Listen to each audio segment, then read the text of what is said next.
What if we are actually addicted to the pleasure of our suffering? So, for a very long time, and honestly, sometimes even now, I still go through this, rejection has reaffirmed a core belief that I'm unwanted and I will never be good enough. This is so uncomfortable to talk about. Of course, it hurts to feel that way, but sometimes in the moment, it feels good to prove yourself right, you know? Like, see, I knew they didn't actually like me. See, I knew I wasn't good enough.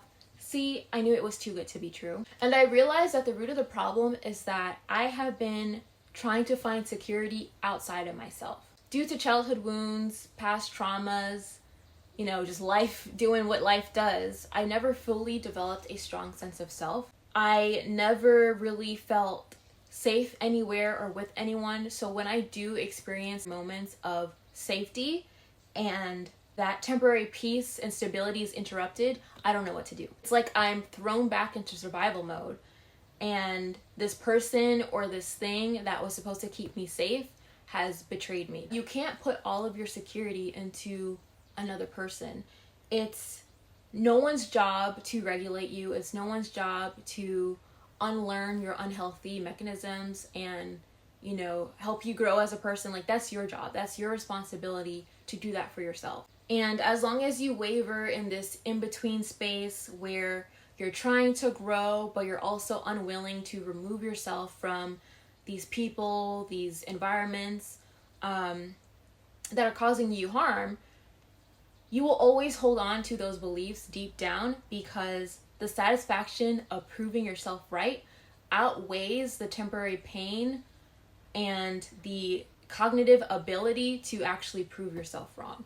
Because your brain doesn't like being wrong. You are always on a subconscious level seeking to validate what you already believe to be true. So if you have a core belief that you are unwanted, anytime something happens that validates that core belief, it's going to unravel you. That's going to keep happening again and again and again until you recognize the pattern and you stop the cycle right in its tracks. You have to tell yourself that you're wrong. You have to be willing to accept that this core belief that has kept you safe all this time is actually incorrect and hasn't been keeping you safe. Once you start holding yourself back and you give up trying to control everything starts to make so much more sense.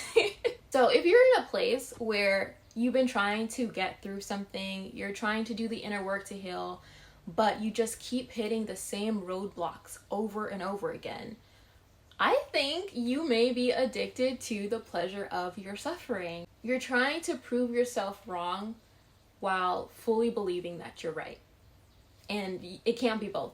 It can't be both. You can't be trying to do better while also putting yourself down. As long as you do that, as long as you're in between and you're not standing firm and believing yourself and building up that confidence, you're only going to be working against yourself. I know it sounds counterintuitive, like I'm addicted to the pleasure of my suffering. Like, why would suffering be pleasurable? But it's like, no, it's because of course you don't want things to go wrong, but when they do go wrong, you get that moment of validation. Like, I knew it, I knew it was going to turn out this way. I knew that this was too good to be true. So because that's all that you know, that's what you're accustomed to, that's what you're used to believing, that's your reality. Not to say that it feels good to be hurt and upset, but it feels good to know that you were right. Everything's going to go wrong. Everything's going to fall apart. And when it does inevitably fall apart because of this self-fulfilling prophecy that you're creating, then you get the satisfaction of saying, see, I knew it. This is why I shouldn't have done this in the first place. But the reason why things turned out that way is because you have it in your mind that that's what the outcome is going to be. And because your brain is looking for signs to affirm what you already believe to be true, that's what you're going to see in your environment, because you're going to seek out those behaviors, those actions, those circumstances to align with what you believe. So yeah, I hope you guys enjoyed this video. Make sure you comment, like, and subscribe, and I will see you next time. Bye!